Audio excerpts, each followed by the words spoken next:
So, for the record, can you tell me your name, your date of birth, and where you were born? Well, my name is Jackie Eutha Davis. I was born August 29th, 1947. I was born in King Daughters Hospital in Brookhaven, Mississippi. My parents lived on Brookhaven Street and First Street here in Monticello. I grew up there. It's only about 100 yards from the Pearl River, and it's 2 blocks from the school, and so it made it convenient for me to walk to school and do whatever. Have some fond memories of doing that. In my early years, my parents were starting a business here in town, Davis Jewelers, and he started in 1947, the year I was born. But they would take me out to my grandparents that lived in the New Zion community here in Lawrence County, and I would stay with them for the day, and they would come get me, or sometimes they'd be so late that I would spend the night. A lot of times I spent the night. I did that on up till I was practically a teenager, off and on. I did a lot of things. My grandfather was a preacher, but he had 100 acres of land that he cotton and corn. Then they had a big country garden and that type thing, and I learned to grow up on the farm.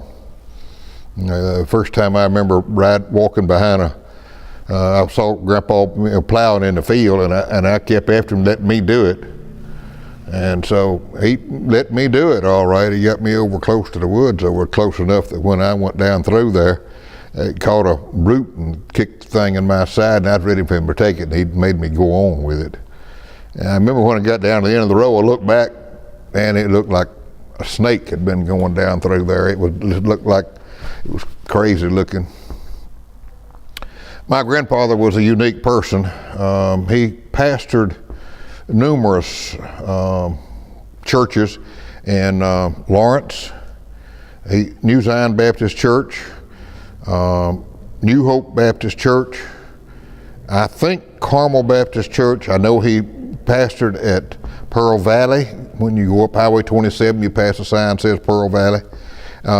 Union Hall Baptist Church in Lincoln County, and another church in Lincoln County. I can't think of the name right now, but one of them was the other side of Brookhaven. It was the R.E. Lee Church and School. He was the schoolmaster out there on the other side. Am I going too far for you? No, you're actually going pretty well. I look at life at the way that things that happened back then. I saw things that he did that influenced my life. He was instrumental. He had people that would come to him for advice, and I've seen him, people talking to people, and I've seen them kneel down in the field and pray. That's an experience to see, and you see stuff like that. We would stay with them. We would travel on an old slide or either in a wagon. I mean, they had an old car, but they usually had 2 horses that I remember, several cows and pigs and stuff. But we'd take the slide down past the feller's house, probably about a mile or so, to a little creek. It wasn't very big, but we would sometime during the day go down there and dam it up. And then late in the day, we'd go down there to that creek, take a bath. It'd be dammed up deep enough, you could be like a bathtub, and we'd get in there, several of us kids, and if I remember right now, we were little, but boys and girls, and they'd give us a bar of soap, and they expected us to wash it. And I remember that bar of soap have sand in it. It was like sandpaper. It'd just take the hide right off sometimes. But I had a lot of experiences like that, and we would travel to town. I traveled one time with them. We had picked cotton for days and days at a neighbor's house. We'd picked a little bit that Grandpa had, then we went down to a neighbor's, Mr. Ed Smith's house, picked cotton, and they gave me a little sack, and we picked for days.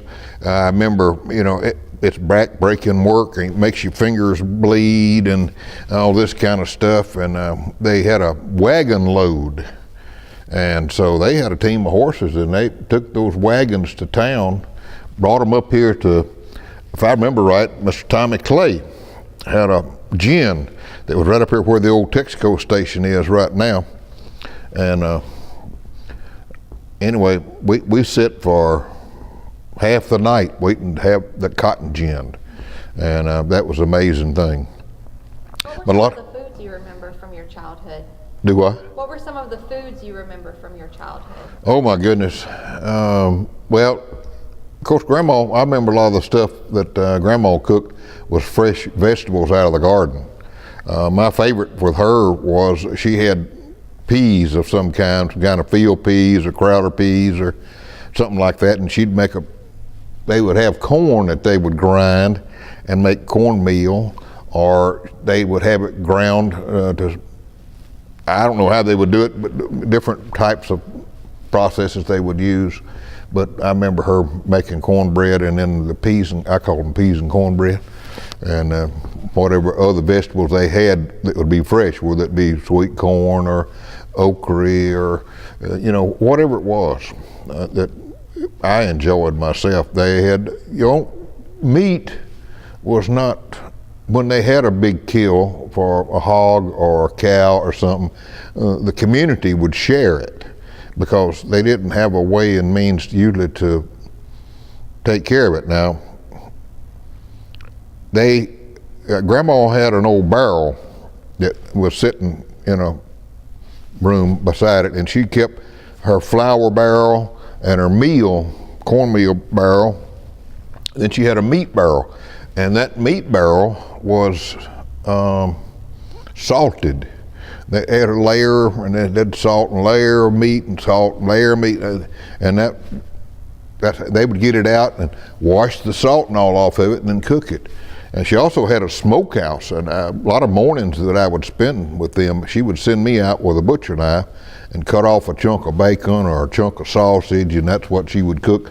She'd already making biscuits and so forth, and they had fresh eggs from the hens they had and that type of thing. What did your family do on Christmas? Oh, Christmas time. A lot of times we would, at home, of course the businesses were closed and I would be at home. It was an exciting time. I guess the most exciting time that I can remember were two different Christmases. The first Christmas that my dad gave me a little electric train that set up the little tracks and let it go around and round, and boy, that was exciting to me. And of course my sister came along 8 years after, when I was 8 years old, and a lot of the Christmas was centered around her more then. And when I was about 12, maybe 13 years old, Christmas, I got my first shotgun. My dad gave me a double barrel Stevens 16 gauge shotgun. Oh man, that was a treasure to me. Still got it. Wouldn't trade it for anything in the world. It was a wonderful experience for me. I want to tell you a little experience that I had when I was about 9.5 years old. The community was very religious. They had a lot of services in the churches, and my folks were going down to the Monticello Baptist Church, and they had a big revival. And boy, they had kids that were joining the church left and right. They'd have an altar call, and here would be 4, 5, 6 kids would go down to make a profession of faith and to get baptized and join church. Well, I had a bunch of the boys on the same row I was sitting on. I was 9.5 years old. They did too. And so I said, well, I'm the only one left. Here I went. I went down there and did it. But I didn't really give my heart to Jesus. And I lived, as I said, 2 blocks from school. And my mom would threaten me, don't you go down that river. because, you know, a little 9.5, 10-year-old boy, that's sort of dangerous. But I had a little BB gun, and I'd ease off, slip off in the woods and go down there and shoot stuff around the river. We'd see some big old gators sunning on the bank, or turtles or snakes that would be around. But one day I was leaving the house. Good Lord started talking to me. He said, I know you never been a bad boy. I know you never been real bad, but I know you need me in your life. And when I left the house, it got louder and louder the closer I got to the woods. And when I got in the edge of that woods over there, I couldn't hardly stand it. And I knelt down and reached over a little oak tree, laid the BB gun down. I said, Lord, if you want me, I'm yours. And he poured something on me, I'm telling you. It was like something poured from the top of my feet to the bottom, from the top of my head to the bottom of my feet. It was unreal. And of course, I went back and told the preacher at the Monticello Baptist, who was a brother John McDonald at the time, and he rebaptized me and stuff. But I've never forgot that. We used to, had some dangerous things, stupid stuff, you know, you do. Back in there in that swamp that goes behind the house down to the river, and there was a big old tree. To me, it seemed like it was that big around. It was 4 or 5 feet, and it was part of a bridge, and it was just full of old nails. And we'd try to walk along there, get across that little creek, walking across that old log. And I tripped on one of them nails and fell in the creek. Now, you got to understand, it was 5 or 6 feet down into the mud, and I landed face first in the mud. And I was covered in mud. I had to walk up, because the banks were so slick you couldn't get up. And I had to I was by myself, and I had to walk up till I could find a way that I could get up the bank and get home. Well, when I got home, I got me a water hose and tried to wash myself off. Well, my mama caught me. Oh boy, she gave me a tongue lashing for being down on that river and that creek. That was something, absolutely was. What was school like for you? That was what? What was school like for you? I started school over here, and I hated it. My daddy, I don't remember doing this. Now, they told me this later, that there was almost every day it got to where that I would run away and go home. It was only 2 blocks to the house, and I'd run away from school and go home. We had my teacher was a Miss R.R. Little, and she kept a switch. I'm not talking about a little switch, I'm talking about a limb. And she didn't hesitate to use it on you. And I'd go, and so Daddy couldn't find me. He knew I'd run home. They'd call him, told him, said, Jack's run off, said, go home and get him. Well, he couldn't find me. Well, he got sort of scared, and they started looking, they couldn't find me nowhere, and everything. And finally, my mama looked under the bed, and there I was. I was hiding under the bed. Well, you know, I got better at going to school and that type of thing, but I enjoyed it. I went on through school. I told somebody that I probably shouldn't tell this, but I don't remember a year that I was in school that I didn't get a whooping.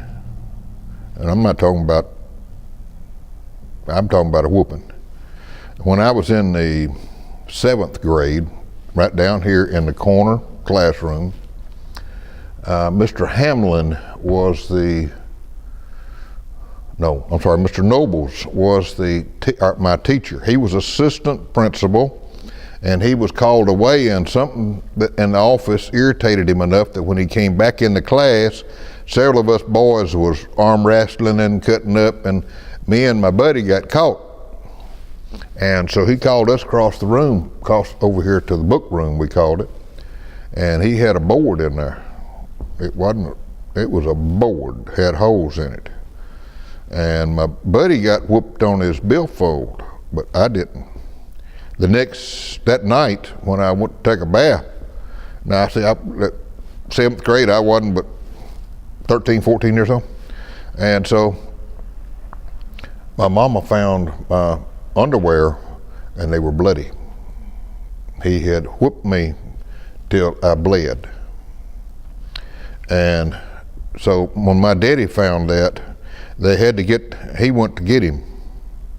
And the principal got between them, and then they got the other law to get my daddy to settle down. He was upset that he had beaten me like that. I didn't know anything about this till later, and the principal, Mr. R.E. Webb, told me this story. A friend of ours used to come in the store. He and my dad were good friends. In fact, Mr. Nobles went on from here and taught on the coast, and he would come back here, became friends. He realized the mistake that he made, and he was a good Christian man. It seemed like he really wanted to apologize and be sorry for what happened. When I was on in other parts of school, a junior in school, I would skip school and leave. I had a little car that I had bought. I used to work cutting yards and stuff like that. I'm sorry, am I taking too long? And I would cut yards, and I would have money.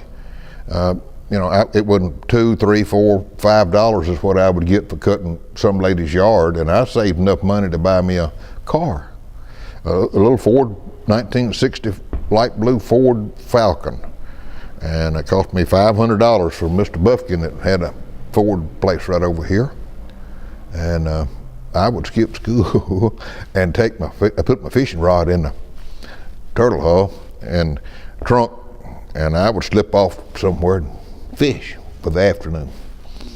Well, I made a mistake. My daddy them closed the store and was home on Thursday. I'd forgot my fishing rod, and I went home on Thursday afternoon right at dinner time, and he wanted to know what I was doing out of school. Well, that didn't go too well. But I remember when I was a senior in school, I'd like everybody else, I played football and school and other stuff, until I got hurt and then couldn't play, and other stuff that, everybody else, I was in 4-H and different clubs and stuff that were in school, and never really tried to apply myself. I look back at it and, I just did enough to get by. And I don't know why. I made B's and C's. I thought that was good enough. That's all I wanted to do. Once in a while I'd come home with an A for something that I really enjoyed. But my senior year, I had an old Coach Dawsey up here, and he was pretty strict on me. So he gave me 3 whippings when I was a senior. I remember that, and he still picks at me. He's still alive, lives up old 27. He still picks at me for giving me a whooping when I was that age. That's amazing. But when you go see him and you think of what happened in the past and all your friends and stuff, and you've had several that have passed on, do you feel fortunate that you're still here at 71 and going and doing whatever you're doing? Tell me about your career after finishing school. Well, I left here and went to Jones Junior College. That's where the only school in the state for horology, the schooling for timekeeping. I learned to be a watchmaker or fix watches and that type of thing. My dad had taught me a lot. I started when I was about 15, 16 years old in the store, started teaching me to take the watches apart and stuff. And so when I got to school, I knew already a lot, but they taught me a lot too there. And I had been at school, Jones Junior College, about, I'm gonna say it was late November. I got this letter from the draft board. They told me that I had 30 days to enlist or they were going to draft me. So I started looking for a place to go, and so I went different guard units trying to get in. I finally found, on the way home for Christmas, stopped in Collins, and they had a couple of openings, and there was a bunch of boys that was wanting to get in, and so they got us on Saturday to come back and take the test. I tried to apply myself, and believe it or not, I was the high scorer that day, so I got in the guard and stayed in, and so in March I went off to basic training, and then my advanced training, and basic training was in Fort Polk, Louisiana, then advanced training was in Huntsville, Alabama at Redstone Arsenal. And then I came back here and was in the unit in Collins for a couple of years. Then I transferred to the unit here in Monticello. I feel fortunate, you know, I was doing a lot of work, Christian work, after I got out of school. But after I got out of my basic training and stuff, I came home, got married to my longtime sweetheart. Her name was Harriet Sue Hay. Her folks moved around. Her daddy died when she was little, and the time we got married, and when I first knew her here in Monticello, they had moved 7 times, but all over different parts of the state. But anyway, we got married, and last year I was in Jones Junior College. We were married and lived in Laurel, and I went to school half a day and worked at Burton's Jewelers for half a day, made $50 a week, and believe it or not, we made it on $50 a week. In fact, about once a month, we would splurge and go to the movie. We had enough money left over to be able to go to the movie. I mean, we'd pay the light bill and everything for that. But we would do that. I'm taking way too much of your time. Let me ask you a few more questions. So tell me, what are some of the most memorable and meaningful places to you in Lawrence County over your lifetime? What have been some of the most meaningful? Memorable places?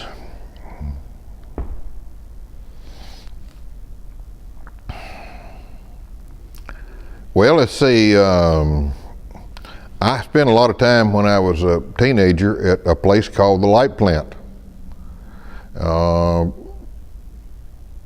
We'd go to the light plant and play in the water after we'd work cutting grass and doing whatever else. There was a bunch of us boys doing that. I remember in Lawrence County, the day they blowed the bridge off back here behind the courthouse and rolled it in the river. I remember that. That was, I can see today in my mind what happened that day. When I was probably, I'm gonna say 11, 12 years old, this end of town right here burnt. There were 3 or 4 stores that were here, and they had called the fire department from all over around this area, different towns, and Prentice and McGee and Brookhaven come over and try to help fight the fire. But I remember that real well. Wasn't but a year or so later, across the street at the old cleaners and law office and stuff that was over there, it burned. And then in 61 and 2, I believe it was, down on the other end of town by my folks' business, there was a Mr. Stamp's grocery store, and his wife had a little boutique that was right there, and they burned. And in fact, they burned consecutive years. They burned one year and didn't burn up until they rebuilt what they could back, and the next year it burned again. And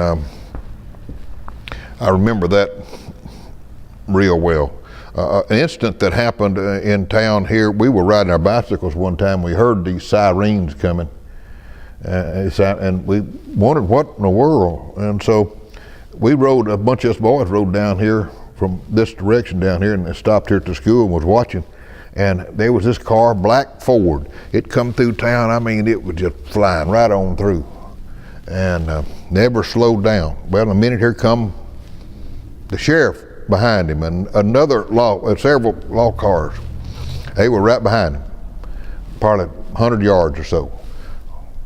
Well, they went out of hearing sight. We couldn't hear them. So we turned around and started toward the house. All of a sudden, we heard this siren again. It was coming from that direction. So we come back up here to see what it was, and just about the time we got here, that black Ford come sliding down the side right here, and he got just about where that road is, and he went south. And the law was further behind him by this time. And so anyway, they went down there. We learned several days later that it was bootleggers they were after. They were hauling moonshine from out of Beat 3, Mississippi. And they were after them, trying to catch them. That was amazing. So how would you say Lawrence County has changed since you? Oh my goodness. When I was growing up, One of the things that I remember well was when we would work in the fields, whether we were picking cotton or pulling corn or whatever we were doing, black and white worked together.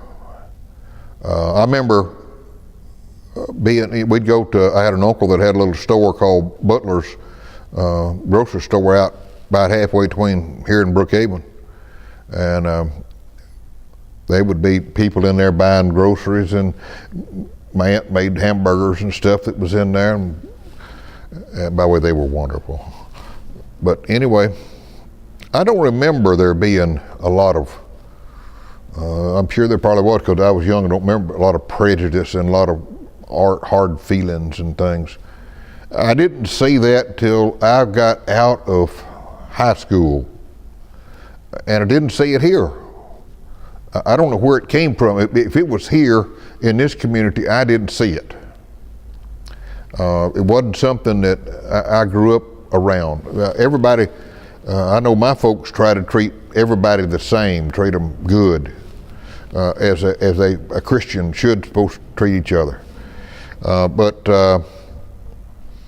when I got away into different areas of the state, I saw things that I was not, it was shocking, I guess you could say, to me, and things that I saw that happened that, and I've seen Lawrence County people begin to come into here and make accusations and stuff of things that I knew nothing about. I'd never seen or heard of things like that, what they were saying. I'm sure they happened. I just didn't, I was not aware of it, what being atrocious that some people have said that happened. But I've seen so much business change since I was a little young man. When I came back here, we would work from 8 o'clock in the morning, 7:30, 8 o'clock in the morning till 7, 8 o'clock at night, with people coming and going out of the businesses. And now they don't do that anymore. I mean, the business world has changed so drastically, and we used to have a tremendous number of people that would come in, put something like on layaway and pay 50 cents or $1 a week on it till they got it paid for or whatever. You don't see that anymore, because the people that were making the living at the garment plant or the veneering mill or places didn't make a lot of money, but they took what little bit they had and put it on something so they could give somebody for their birthday or Christmas or something. And so that business like that has changed. The streets would be so jammed with people, you couldn't hardly walk up and down the sidewalks with people. It was amazing, especially on Friday evening and Saturday. It was unbelievable. I've seen that change a lot. I've seen things change as far as the religious climate, lack of respect for people that are Christian, to me. Sometimes disturbing to me, but I understand, not everybody's that way, and I just have to pray for them is all I can do. So last question. What is your best piece of advice? What? What would you say is your best piece of advice that you would like to share with people who are watching this 20 years? Best piece of advice? Well,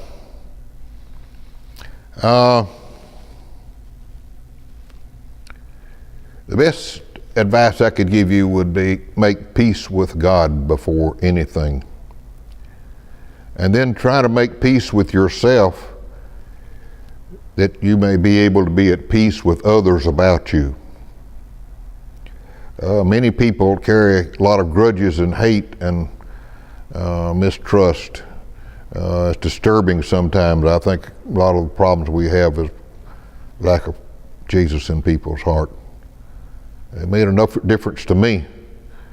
If you can make peace with God, make all the difference in the world, and your life and somebody else's life too. It can make all the difference. Well, thank you so much, Mr. Jackie. You're welcome.